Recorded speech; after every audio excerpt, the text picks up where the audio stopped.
Esther chapter 2.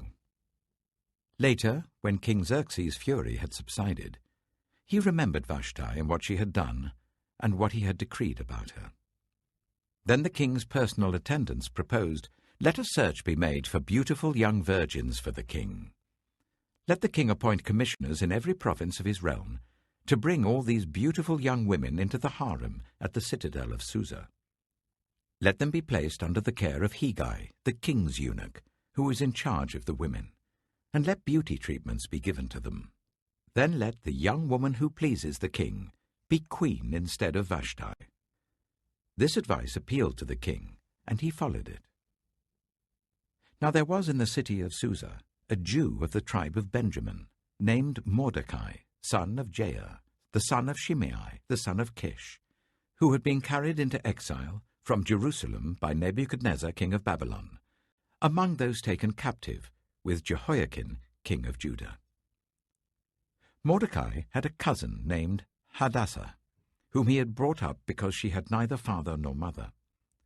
This young woman, who was also known as Esther, had a lovely figure and was beautiful. Mordecai had taken her as his own daughter when her father and mother died. When the king's order and edict had been proclaimed, many young women were brought to the citadel of Susa and put under the care of Hegai. Esther was also taken to the king's palace and entrusted to Hegai, who had charge of the harem. She pleased him and won his favor. Immediately he provided her with her beauty treatments and special food. He assigned to her 7 female attendants selected from the king's palace, and moved her and her attendants into the best place in the harem. Esther had not revealed her nationality and family background, because Mordecai had forbidden her to do so.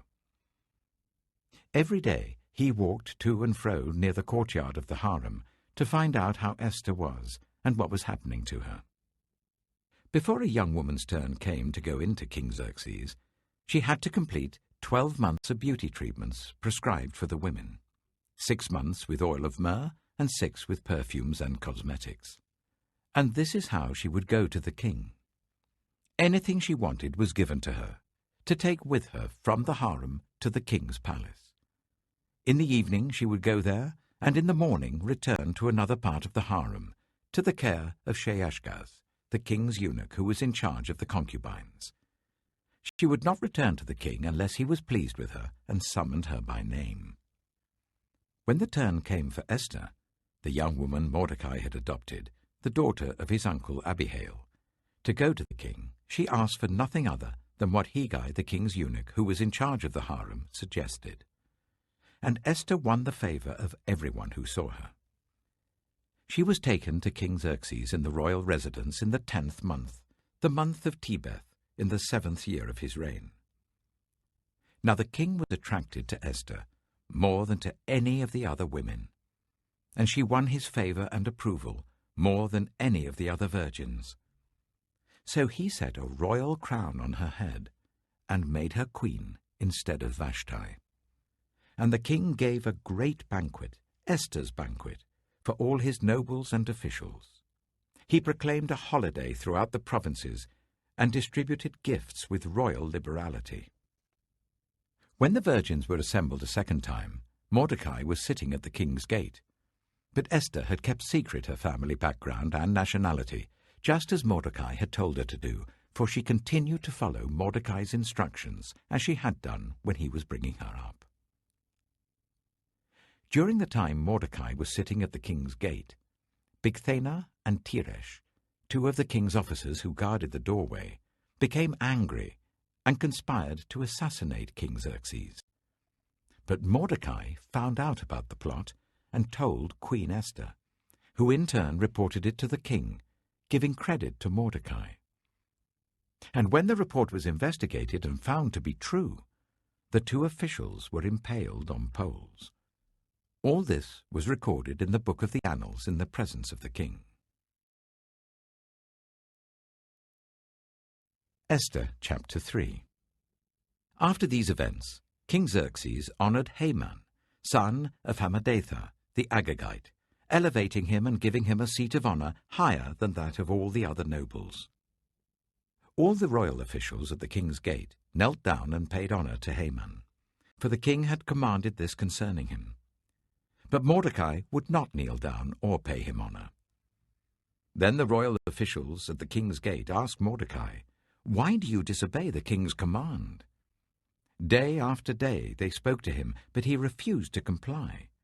Therefore they told Haman about it, to see whether Mordecai's behavior would be tolerated, for he had told them that he was a Jew. When Haman saw that Mordecai would not kneel down or pay him honor, he was enraged. Yet having learned who Mordecai's people were, he scorned the idea of killing only Mordecai. Instead, Haman looked for a way to destroy all Mordecai's people, the Jews, throughout the whole kingdom of Xerxes.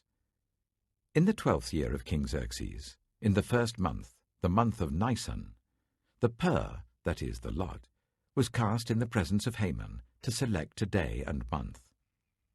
And the lot fell on the 12th month, the month of Adar. Then Haman said to King Xerxes, "There is a certain people dispersed among the peoples in all the provinces of your kingdom who keep themselves separate. Their customs are different from those of all other people, and they do not obey the king's laws. It is not in the king's best interest to tolerate them. And if it pleases the king, let a decree be issued to destroy them. And I will give 10,000 talents of silver to the king's administrators for the royal treasury." So the king took his signet ring from his finger and gave it to Haman, son of Hammedatha, the Agagite, the enemy of the Jews. "Keep the money," the king said to Haman, "and do with the people as you please." Then, on the 13th day of the first month, the royal secretaries were summoned. They wrote out in the script of each province and in the language of each people all Haman's orders to the king's satraps, the governors of the various provinces, and the nobles of the various peoples. These were written in the name of King Xerxes himself and sealed with his own ring. Dispatches were sent by couriers to all the king's provinces with the order to destroy, kill, and annihilate all the Jews, young and old, women and children, on a single day, the 13th day of the 12th month, the month of Adar, and to plunder their goods. A copy of the text of the edict was to be issued as law in every province and made known to the people of every nationality, so that they would be ready for that day. The couriers went out, spurred on by the king's command, and the edict was issued in the citadel of Susa. The king and Haman sat down to drink, but the city of Susa was bewildered. Esther chapter 4. When Mordecai learned of all that had been done, he tore his clothes, put on sackcloth and ashes, and went out into the city, wailing loudly and bitterly. But he went only as far as the king's gate, because no one clothed in sackcloth was allowed to enter it. In every province to which the edict and order of the king came, there was great mourning among the Jews, with fasting, weeping, and wailing. Many lay in sackcloth and ashes. When Esther's eunuchs and female attendants came and told her about Mordecai, she was in great distress. She sent clothes for him to put on instead of his sackcloth, but he would not accept them. Then Esther summoned Hathach, one of the king's eunuchs assigned to attend her, and ordered him to find out what was troubling Mordecai and why.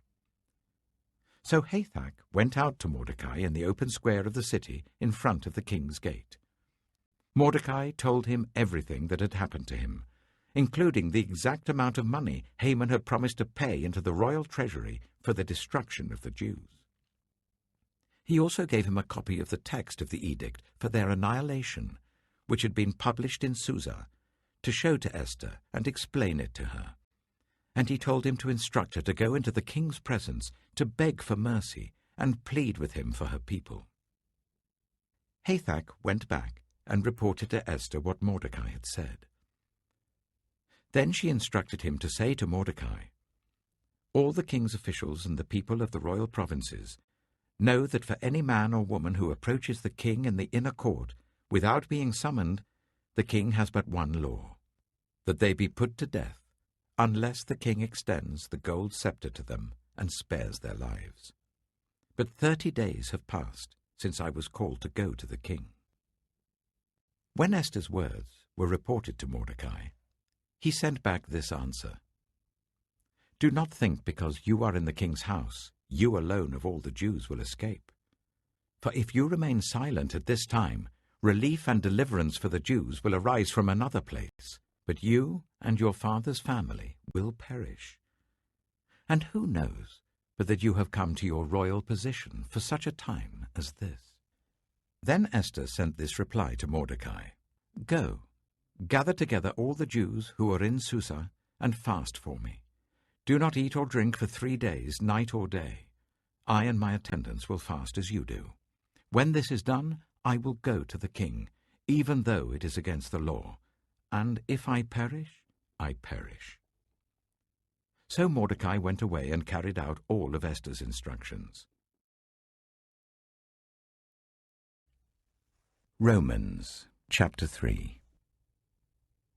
What advantage, then, is there in being a Jew? Or what value is there in circumcision? Much in every way. First of all, the Jews have been entrusted with the very words of God. What if some were unfaithful? Will their unfaithfulness nullify God's faithfulness? Not at all. Let God be true and every human being a liar.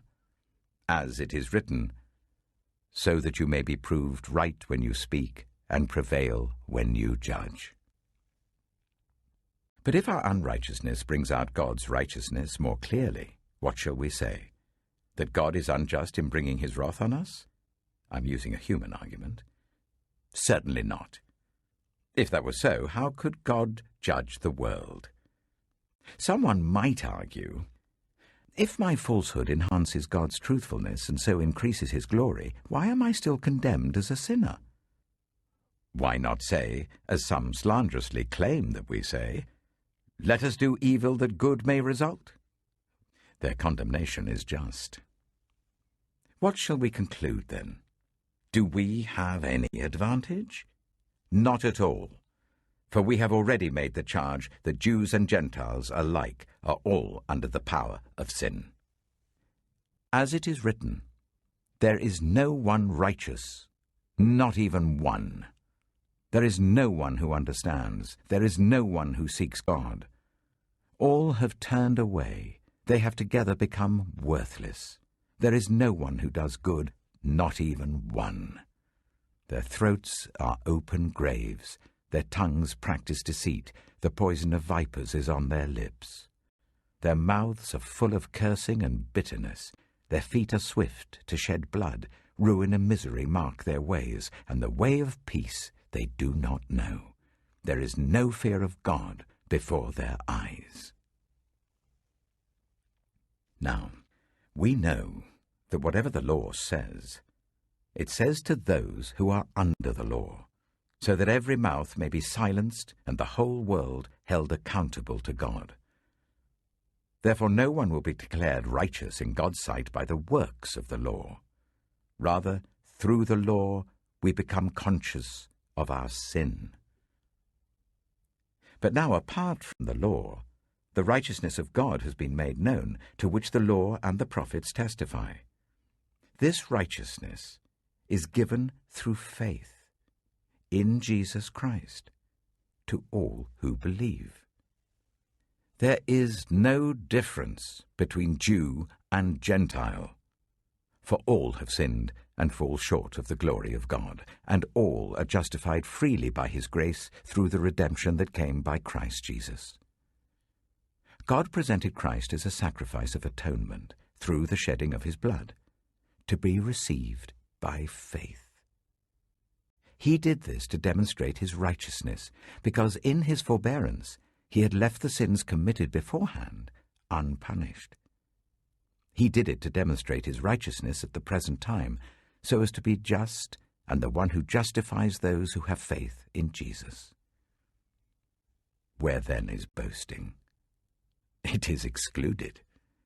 Because of what law? The law that requires works? No. Because of the law that requires faith. For we maintain that a person is justified by faith apart from the works of the law? Or is God the God of Jews only? Is he not the God of Gentiles too? Yes, of Gentiles too, since there is only one God who will justify the circumcised by faith and the uncircumcised through that same faith. Do we then nullify the law by this faith? Not at all. Rather, we uphold the law.